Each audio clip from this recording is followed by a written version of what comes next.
So this is normally where I would video while Coda drove me crazy. There's a railroad tie here, half buried in the dirt, that's a little elevated, have a cattail. So it's good to come sit in the shade every now and then. I can see my raised bed gardens over here. The fire pit is behind me, and then the ingrown garden will be back there.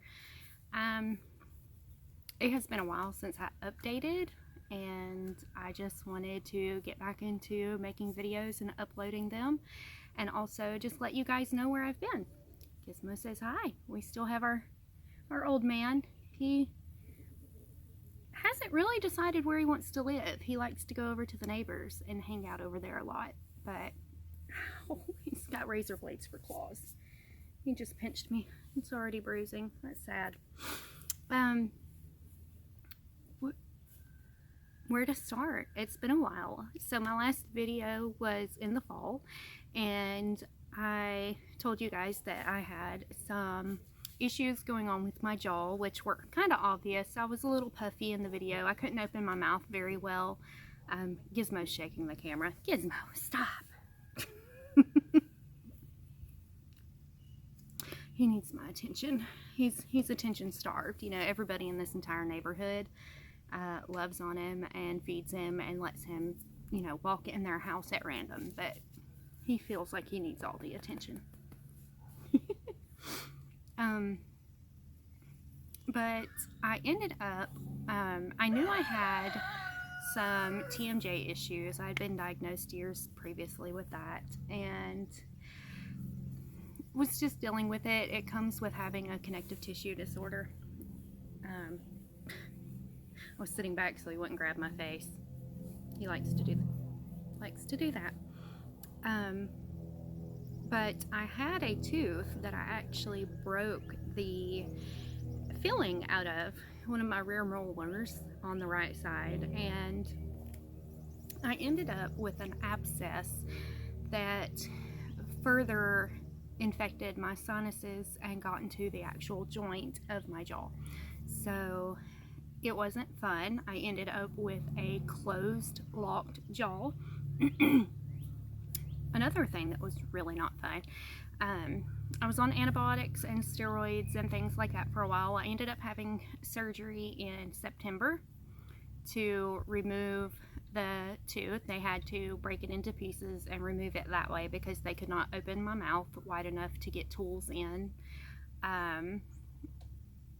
Which is, I think, kind of when I went, uh-oh, this is not just gonna magically go away. But had that done, they left in a drainage tube because at that point it had gotten all under my jawline. My lymph nodes were swollen. I couldn't hear out of one ear. I mean, it was crazy that all this came from one tooth, but the infection still spread. It ended up eating through part of my joint, and when I went to have a scan done, they wanted my mouth open for part of the scan for the MRI, and when they took a barrel of a 60 ml syringe and they rolled it in between my teeth to force them open, and when they did, it actually ruptured the discs on both sides. So I got sent to a hospital. My birds are back. I got sent to a hospital a few hours away and met their specialist. He dealt with oral maxillofacial disorders and had experience with those with connective tissue diseases like I have. Gizmo. And he's like, wait, the birds are back. They nest up here every year. And so far he's left them alone, but he just noticed them when they came down fussing. Sorry, I get distracted easily. Y'all should know that by now. But I had surgery towards the end of January on both sides. By the time I had surgery, I had been locked so long, I have lost all but my premolars.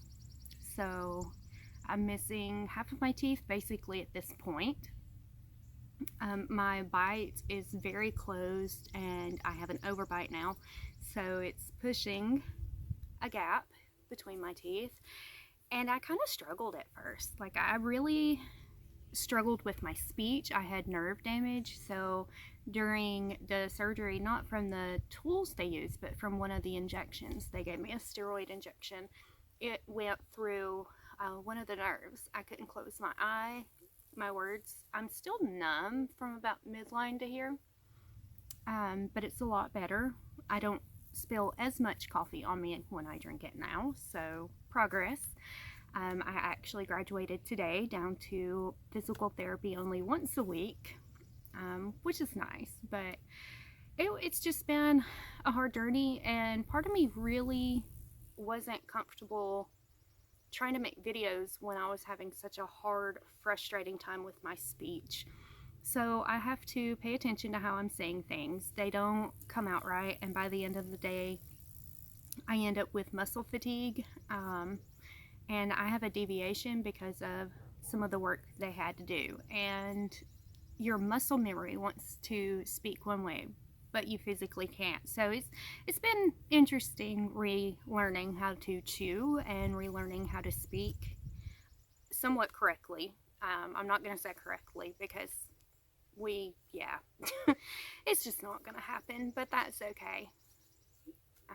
But I'm a lot less swollen. I'm doing better. I can close both eyes all the way. I'm no longer having to tape this one closed at night because that was interesting. It's been a challenge to overcome this surgery. There's my rooster. He may be on the menu here soon. Unfortunately, he attacked our daughter last week when my husband was out there with him, and that's one thing. It's one thing when they do their job, but it's another when they go after the kid, because they don't go after any of us. So he was just being, I knew this was some crow again. He's just being a little testy, and he's being mean actually to several of my hens, not just trying to overbreed them, but chasing them away from food. He's just not the best rooster. So we actually have hatched out 9 eggs from a friend's mixed breed flock and our mixed breed flock. So I'm hoping we'll have a more docile rooster out of that batch and that he can go to freezer camp, but we'll see. And Gizmo's down here distracting me again. The other update since my last video is one I really don't want to make. This is where I would normally sit, and Coda would be in the video because he would be driving me crazy. He was in the background of several videos, a lot of pictures he's in the background of because he was my garden buddy. You know, him and Gizmo were out here through everything, and he really became my buddy after we lost Rowdy last year, and through the pandemic and everything else. You know, he got to have a lot of quality time spent with us. But last April we found out he was heartworm positive, and we started treatment. We did 2 rounds of heartworm treatment. We had him on HeartGuard, but because of the pandemic he had missed 2 doses. We weren't able to get it with everything shut down, and so therefore that did not cover his treatment, because even though he was on preventative, he had missed a dose. But we feel like he was positive before the missed dose because he had such a high positive on his blood screening, such a quick positive on his blood screening, and such a heavy load of heartworms. And we noticed after about 2 weeks of the first round of treatment that his demeanor was changing. He was snappish towards other people, not towards us, but we couldn't take him out and about. And this past fall, a friend brought her children over, and thankfully we were outside the fence line, but he charged them, growling, hackles up, and they're toddlers. I mean, they were little girls. We just noticed some aggression that we had not dealt with previously out of him. We had him scheduled actually to do boarding and training for a couple of weeks this spring, just after we finished another round of heartworm treatment, to see if we could work on some of that, because we felt part of that may be that he is a pack dog and he was down to being the only dog. You know, we had lost our older dog Um, he was older and had some bad health and had some heart issues, and we lost him last spring. So, you know, we felt maybe it was part of that, but also some impulse control, and that he wasn't confident, is what we found after we had lost our other dog. He didn't have any confidence in himself. But over Christmas, he got sick, and he seemed to feel better. He was doing better. You know, we keep in touch with our vet. We had him on all the preventative meds we could have him on. We had him on the heartworm treatment, and he was still positive after 2 rounds of high dose treatment, and being on prevention. But he wasn't able to go through another round of treatment, and we had to have him put down.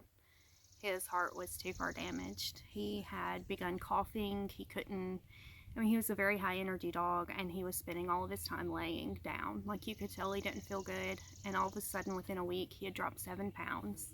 I mean, it was just very sudden, and even the morning I took him, he showed aggression towards them, and the vet told us it was his way of communicating that he did not feel good. Like, he was very sick.